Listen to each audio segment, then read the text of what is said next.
Coming up on Ag Week TV, we'll have the outlook for grain and livestock markets for 2019. Find out from the experts how to put together a risk management and marketing plan. And continue our special series on the 1980s farm crisis with the North Dakota attorney who helped many farmers survive it.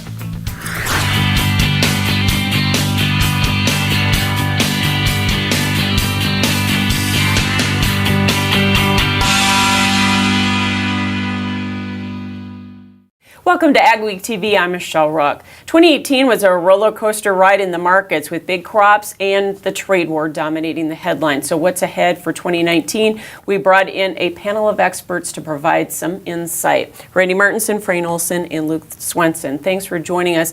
And let's start off talking, first of all, about a trade war and the deal with China. Randy, do we get a deal by March 1st or not? The fact that the administration likes tariffs, as they've come out and said, I don't think we will see a deal done. Frayne? I think we'll get a general outline. I don't think we're going to get a deal. There's a lot of very, very contentious issues. Agriculture is only one piece of that. I don't think we're going to have a formal deal, but I do think we'll have an outline enough to keep the momentum going on continued negotiations. How about you, Luke? I think we're going to make progress, but I don't think we're going to have anything more than just a general outline. They're still going to be using talking points. We're not expecting any billion-dollar purchase agreements or billion-bushel purchase agreements or anything carrying forward in that timeline. We also have an acreage battle maybe going on here. A lot of talk about more corn acres, less soybean acres. What are your guys' thoughts about that? I always make the argument when people bring up acreage battle to look at the flip side of it. You know, if they say corn's undervalued to beans, well, remember, we don't necessarily need corn to go up for the acreage battle to work. You just need beans to go down. And that's one I think we're paying a lot more attention to this year, where guys are going to be quicker, we think, to take advantage of, say, corn new crop prices because they're better now, and then hope beans can rally on any news of China or something in the future to try and offset that. Frayne, what about acreage? We still have crop that's in the field yet, or had it in the field late. I do think the market already has some of that shift already baked into it. So when we look at price relationships for November soybeans versus December corn, again, I think there's already a shift planned in there. The question is the shift enough? Right now, based on my math, we're looking at probably a 6 million acre cut in soybeans, probably a 3 million acre increase in corn. That's current expectation. So if we start seeing a bigger shift than that, one way or the other, I think prices will respond. Randy, you think we'll get that many corn acres? You know, I think we will get that many corn acres, especially, you know, up in the northern plains. We're going to see some switch out of that. But I think we might not see as many beans disappear because of the lack of field work being done this fall and the lack of, just how terrible our fall was. And I think some of the bankers are going to pull back on some of their budgets and make producers go to a little lesser cost crop to put in again. So if we have a lot of uncertainty in the markets, which we can kind of bet on almost at this point in time, let's talk about your guys' marketing recommendations as we go into that for 19. First of all, I'm going to ask you, though, are you a bull or bear for 19? Randy? Well, short term, I'm friendly to the markets. I think we got some opportunity to see a push. Long term, I'm a little bit bearish on the markets. Frayne? I would agree. I think there's going to be some short-term opportunities. Don't miss out on those. I don't think the rallies are going to come as big and as strong as a lot of people first expected. But take advantage of when they come. Long term, I am a bit concerned that we're going to continue to start building inventories. And Luke? I'll agree a little bit less optimistic on 2019 as we get into the year. I will make the statement. I'm a little more bullish on 18 corn, though, just because I think if we chew through some of this with increased demand as the year goes through, you could see a little bit of a pinch there. But yeah, 2019 new crop corn beans, we're not asking for a lot before we're kind of aggressively hedging more than the last few years. And with that in mind, your marketing recommendations, Luke? Right now, we've got a floor on 10% of corn for next year. We're going to be adding on to that pretty quick. We're bouncing around, where we're sitting at the resistance level. If we can't get through it, we're probably just going to scale into it. Beans, we've been looking at doing some puts and calls, just kind of fencing yourselves in through crop insurance season. And Frayne, with uncertainty, the more that we have, you say, the shorter time horizon we have for marketing then. Right. And again, the planning horizon, with the uncertainty, planning horizons get very, very short. And I think right now, farmers are focusing on their 2018 crops. I do think they need to be shifting and focusing a little bit more on the 2019 marketing and make sure that they get ahead of the game. And Randy, we'll give you the last word.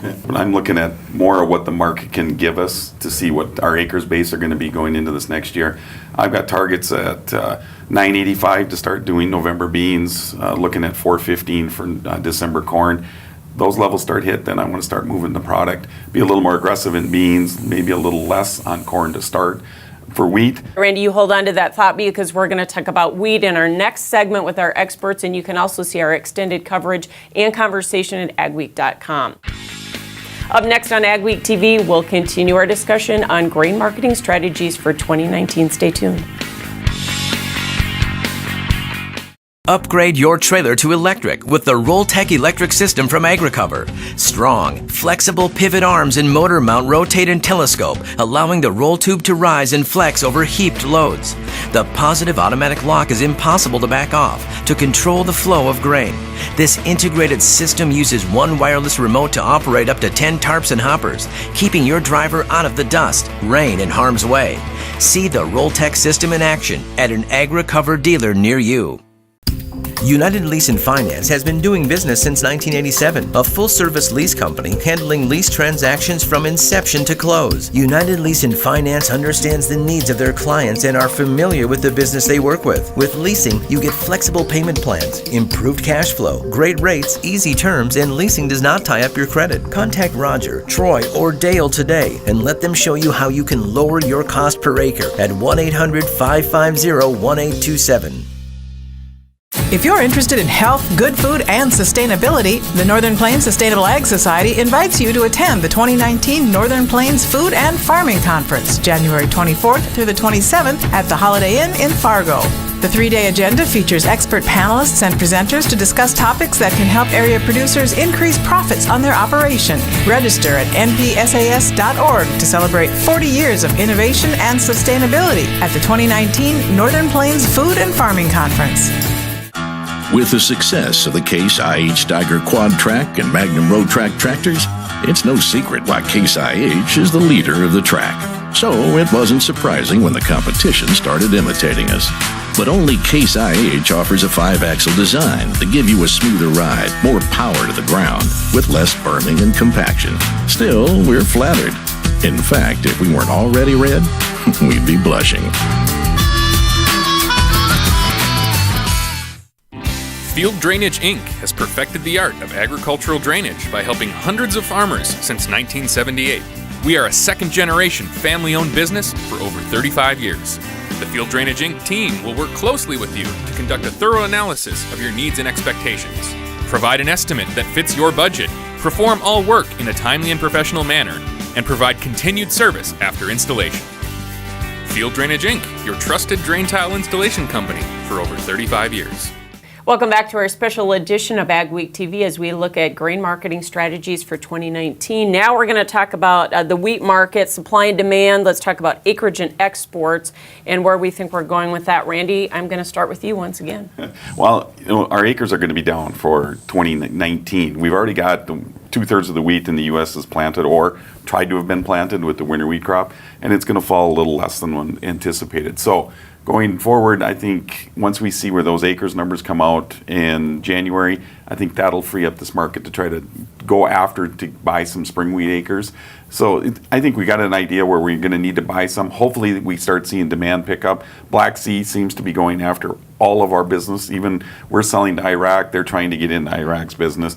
Now they've sent a boatload over to Saudi Arabia as a test to see if they'll start buying their wheat. So they're trying to completely dominate the wheat market at this point, but hopefully they start slowing down some of their exports and that can help us. Fran, when does Russia get out of the export business? I don't think they will. Okay. So when do we see our exports pick up? Because we've been betting on the come on that for a while. Right. And I want to separate out the wheat complex and winter wheat specifically from the spring wheat market. When you look at the S&Ds on the high protein milling quality wheats, we're sitting pretty tight right now. The Canadians had a good crop, but they have some quality issues, again, emphasizing the milling quality portion of it.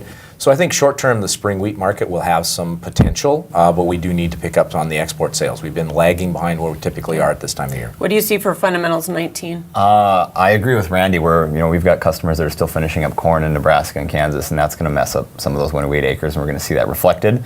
We're waiting for a little bit more of a pinch on basis and futures in spring wheat before we start selling some, and we're probably going to aggressively start on 19 when that opportunity comes, because we think it's going to come and go quick. All right, you already started getting into marketing recommendations, so let's talk about Frayne. What is your advice? Again, I'm looking for some pricing points and some rallies probably in that February time period, especially for old crop wheat. But I do expect or encourage people to do some new crop sales at that time as well. I don't have specific pricing points in mind, but I'm looking at a timing issue. And so if we see some rallies going on in that time, please take advantage of them. And Randy, what are you helping your customers with marketing-wise? Kind of agree with Frayne. You know, I'm looking at a time frame and a price. I got a price in mind, but if we don't get there, I'll use the time frame. But I'm looking at hopefully we can get 30 to 40 cents pop out of this market and then start pricing. But definitely by the time we get into late spring, I think this acreage report will be the one that'll give us that pop, and it'll have to be soon after that. Any last words, Luke? Yeah, we're all waiting to see where acres come in, and like we said, the quality issues is something everyone's paying attention to on the milling side, and that'll hopefully be where the rest of our pop comes from. Appreciate your time, Olivier, and your expertise. And again, if you want to hear more, you can go to agweek.com. Coming up on AgweekTV, we continue our series on the 80s farm crisis with the North Dakota attorney who helped many survive it, and later on, our New Year's livestock market outlook. This is Dennis Belisky reminding you we do auctions and we do them well. You've built your operation with hard work, and when it's time to sell, all or part, you deserve the best. Details from repairs and preparation to promotion and settlements are not routine. Chances are you'll only do this once, so we'll tailor an auction just for you and get it done right. On-site at your farm or added to one of our highly successful Alaris Center auctions, we have the skill, reputation, and integrity to meet your needs with best-in-class commitment and quality service. Find us at resourceauction.com or call 701-757-4015. Get ready for the biological revolution. AgZyme by Ag Concepts is the leading biological soil enhancement product on the market today. AgZyme improves soil health and fertilizer efficiency for healthier crops and better yields. Definitely is making a difference. I really feel that it gives me a bump in the soybeans and corn. I would say 55 up to 70 bushel soybeans. We've even had as high as 75. Probably the best bang for your buck. Join the biological revolution with AgZyme by Ag Concepts. For corn and soybean farmers, it's been a challenging year. So join us as we look towards the future and make sense of international trade at the second annual Northern Corn and Soybean Expo, featuring speakers Mark Mayfield and Chip Flory, with breakout sessions, free breakfast, lunch, and a large corn and soybean trade show. You don't want to miss the second annual Corn and Soybean Expo, Tuesday, February 12th at the Fargo Dome. How can one tillage tool handle most field conditions, residue types, and tillage practices? It takes a Renegade, the Summers VRT Renegade. Switch from vertical to aggressive tillage and anywhere in between. Adjust blade angles, tillage depth, and more on the go, all from an iPad. Get the tillage results you want, like only the Summers VRT Renegade can. For more information or a demo, contact your Summers dealer. With the all-new GreenFit system from Rycart, plug and play is finally a reality when using John Deere AutoTrack guidance with existing new products like the Challenger 1000 series or all-new C-Series Rogators from Butler Machinery. GreenFit is an authorized navigation interface that utilizes existing John Deere AutoTrack guidance system to steer most Challenger tractors and sprayers. GreenFit eliminates the worry of learning and converting to a new steering system when buying an industry-leading Challenger from Butler Machinery. Learn more about GreenFit at butlermachinery.com. The farm crisis of the 1980s hit rural America hard. Thousands of farmers faced bankruptcy or foreclosure. As Mikkel Pates continues his series on the crisis, he talks to one farmer who managed to survive it and the lawyer who helped many others through it. I'd had no experience with farmers or with agriculture. Sarah Vogel had seen the tractorcades in Washington, D.C., where she was working as an attorney for the Treasury Department. She decided to return to her native North Dakota in 1981. She started a law firm, and her experience with the Farmers Home Administration in Washington led farmers caught in the worsening farm crisis to seek her out in North Dakota. I mean, the Farmers Home Administration is the best rural development program that this nation will ever see, ever. But it was run wrong. She began specializing in helping financially troubled farmers. Every time that the farmer felt something was unfair, there was a law violation. It was easy to find. In 1983, Vogel won a national class action lawsuit against the Farmers Home Administration, stopping farm foreclosures. The case eventually covered 285,000 farmers in several states and stopped 16,000 foreclosures in court. This was just to raise money to get rid of creditors. David Glintz's family was one of those caught up in the farm crisis. He and his father and a brother farmed tens of thousands of acres around the Dakotas and Minnesota. They grew and prospered in the 1960s and 70s. I think there was 9 combines. There's one behind me there, too. But it all came crashing down in August of 1982 when his bankers gave the Glintzes 30 days to repay $20 million in loans. There's nothing wrong with it. He said, we're pulling out of production agriculture. We're not going to borrow anybody any money in agriculture because tomorrow in production agriculture is going to be worse than today. He said, we've got to get out as fast as we can. Glintz's operation survived the crisis and he still farms, but his dad and brother lost everything. After the crisis, Vogel went on to serve as North Dakota Ag Commissioner. She went on to establish a private practice and today is working on a book about the farm crisis. It was painful, and many people didn't make it, but many, many, many did. People still stop me and say, you saved our farm. This is Mikkel Pates for Ag Week. Mikkel will have more on this story in the next Ag Week magazine. And here's our agri-weather outlook. Well, welcome to January 2019, and as we start off January, it's going to be very different from the end of December. We're going to have this large ridge that's going to build across much of the central U.S. here, and that's going to help usher in some milder temperatures for this time of year for much of the Plain States and upper Midwest. And this colder weather, well, it's going to stay up to the north across the central portions of Canada and across portions of the New England and mid-Atlantic states to start off the month. And then as we head into about the later half of this upcoming week, we're going to have the jet stream. It's going to split into two, and that's going to give us what's called a split flow pattern here. What that means is relatively calm weather in between these two jet streams. And overall, when we see these two jets split like this, that means relatively a weak storm system, so we'll likely come through a good portion of the lower 48 here, and that means relatively low precipitation for at least the first half of January. As we go throughout the temperature forecast here, January 6th through January 12th, we'll start this off on Monday here. And again, we'll have a brief cool down that will impact portions of the northern plains and upper Midwest. But for the most part, we'll be dealing with rather cool conditions up across the northern tier of the states here. And that milder weather will impact portions of the central plains and portions of the Midwest. And again, that frigid air will stay across the upper mid-Atlantic states and New England states as we go throughout the first full week of 2019. But as we get into the later half of the week, this is by Friday, we'll start to see a system that will come through and that will try to funnel in some of this colder air and even try to get into some frigid air into portions of the northern plains and upper Midwest. So what we are tracking, we're tracking above average temperatures this week for the northern plains. And again, overall, that looks to stay the case throughout mid-January. And speaking of mid-January, small snow chances through at least mid-month. And what we are also tracking is, again, no big push of Arctic air, and that looks to stay the case throughout much of the month of January. Big Boy Toys.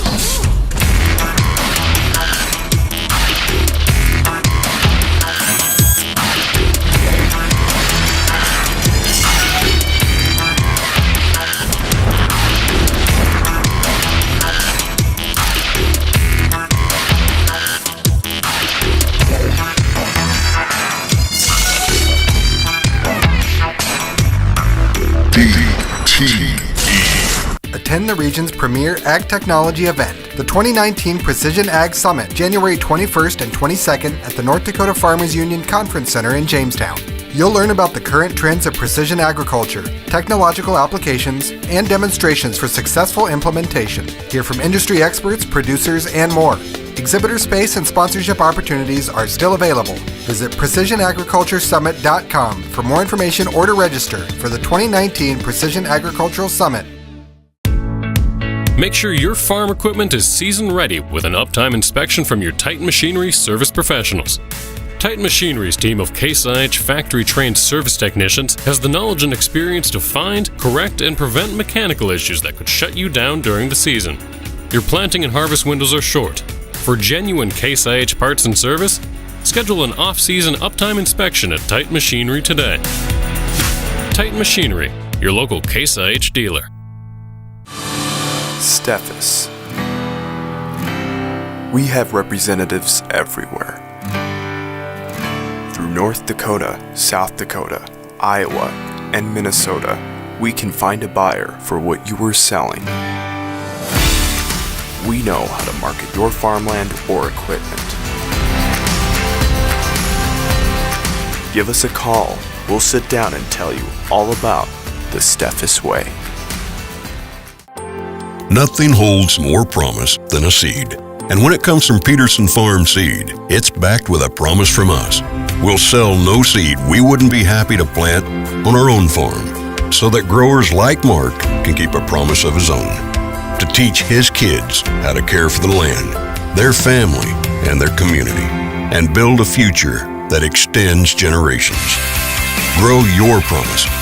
Grow Peterson Farm Seed. The livestock markets also faced some challenges in 2018, including big supplies and tariffs. Joining us to talk more about livestock are experts Tim Petrie and Brian Strumman. Tim, we had record supplies of all meats, really, in 2018. What about 2019? Will supply ease back at all? No, it won't. In fact, we're going to go up. We didn't quite hit a record beef supply in 2018, but for sure we will in 2019. And then we've been doing record beef and poultry for the last 4 years, and that's going to continue. You know, hog numbers are up, breeding numbers are up 2.5%. So the handwriting's on the wall. So we're going to have record meat supplies in 2019. Brian, what about you? We keep hearing about that we're past the wall of cattle and that cattle numbers might start to decline here, at least starting to into the first quarter. Is that going to happen? You know, I think when you look at the cattle on feed reports, the last 3 we've showed our placements down. And when you look at the numbers of cattle that we've got, again, our on-feed numbers are higher than they have been for quite some time. I think we're still going to have a wall of cattle coming possibly for the next 6 months. Big supplies, but we've had very strong demand, some record export months for both pork and beef. And so, Tim, do we continue to see those strong exports into 19? And what happens if we do get a deal with China? On the beef side, we send very little to China anyway, but on the pork side, it certainly hurt us, and pork exports have been down significantly. Although China has been in here the last couple of weeks like they have in beans and other things. So, yeah, the export market is very important. On the beef side, the good news is we've been doing record beef exports every month, and that's the expectation for next year. But you know, there are headwinds there, and the U.S.-Mexico-Canada trade agreement is not passed by Congress yet. It has been signed, and Canada and Mexico are both big customers for us. So, you know, that's something for us to watch here into 2019. And Brian, do you agree demand will stay strong? You know, I certainly do, and our demand has been good. Exports have been good. I think when you look at the general economy, I think that is something to watch. We've seen a lot of volatility in the Dow Jones here the past month. I think for the month of December, we're going back at a performance for the Dow maybe being the worst it's been since 1931. So again, I think our general economy going forward, you look at disposable income, and crude oil prices falling certainly helps again as far as prices at the gas pump. But again, I think we have to look at consumers and what they have for disposable income. So let's talk about your marketing recommendations for 19, short and long term, Tim. I think producers look at the futures market now, and the futures market for both feeder cattle and live cattle, the prices are the same as the cash prices last year. So they look at that and they say, okay, everything's fine with the same prices. But again, there are a lot of headwinds out there with the economy and trade. And then weather, we haven't even talked about, is the big thing. And how many acres of corn are we going to have? 1 million more, or 5 million more, or what are beans going to do? So there are a lot of headwinds. So I'm saying for cow-calf producers, it's a little tougher to do pre-pricing, but whatever risk management they've used in the past, certainly don't forget it just because prices look like they're going to be the same. Use those same strategies that you've been using, and the market is going to be volatile. We know that, and so you have to deal with that. How do you protect against that volatility? You certainly have a couple different options as far as the futures market goes. There's an LRP program for beef cow producers. You can also use options to protect your calves as you move forward. Certainly there's some tools available that individuals have to look at and take advantage of when that time arises. Thanks so much for your expertise and your time today. Still ahead on AgweekTV, a former ethanol plant gets new life making healthier animal feed. AgWeek is excited to bring you the AgWeek app with useful features and the latest news and information right at your fingertips. Get your AgWeek news, weather, and the latest episodes of AgweekTV. Plus, see real-time information on the futures market and view local cash bids for your crops. Stay updated and take Ag Week with you wherever you are. Download the Ag Week app today.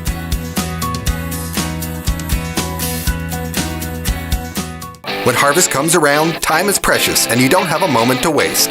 Northstar Ag offers the Lofness GrainLogix grain bag loader to deliver versatile grain storage performance load after load. Lofness's user-friendly grain baggers are easy to load and unload, perfect to get your harvest in the bag. Northstar Ag also sells a variety of Valmar spreaders, the leader in air boom delivery, and is a full-service Meridian hopper bin dealer. Visit NorthstarAg.com to see our complete new and used equipment inventory or give us a call. Martinson Ag Risk Management offers a variety of crop marketing and crop insurance packages to our customers. With over 40 years of experience, our dedicated staff works hard to ensure you get the best advice on crop insurance, marketing, and risk management. Contact Randy or any of the staff at Martinson Ag Risk Management today at 701-205-4200 or visit us online at martinsonag.com. Advanced Grain Handling is your regional dealer for grain handler dryers, bins, and accessories. With Grain Handler's continuous mixed flow drying systems, you're capable of high levels of grain dryer efficiency on all types of grain, including seed grain. Advanced Grain Handling also carries West Steel's quality stainless steel products for on-farm and commercial grain storage solutions. Advanced Grain Handling has licensed and trained service techs and a licensed electrical shop. Get a hold of Chad Kylo to find the perfect solution for your farm. Where do you go for the latest news in agriculture? Ag Week magazine.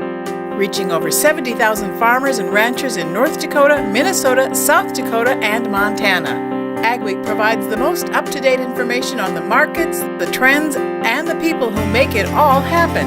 We're your source for news, not fluff. Dependable, trusted. Ag Week. Subscribe today by calling 1-800-811-2580. The former Dawn Enterprises ethanol plant in Walhalla, North Dakota has new life as an animal feed plant. Sweet Pro Feeds has been around since 1991, but owner Bob Thornburg is now expanding the company to the plant-based protein market. Thornburg was the manager of the Dawn ethanol plant, but low oil prices forced it to close. It was eventually sold to ADM, which closed it in 2014. Thornburg says a big advantage is they're able to use the plant's ring dryer for making probiotin, the brand name for the prebiotic fiber used in healthy animal and human food. The ring dryer was very important because it's very temperature sensitive, very gentle kind of drying, and that's what we need to do with probiotin because we want to retain all the enzymatic values and all the high nutritional components of it. And so for us to have access to this level of a facility is a real big deal. Sweet Pro Feeds employs 40 people and had nearly $14 million in sales in 2018. Thanks for joining us for this edition of Ag Week TV. Remember, for all your ag news, go to agweek.com or download our Ag Week app. You can follow us on Facebook and Twitter as well. Have yourself a great week.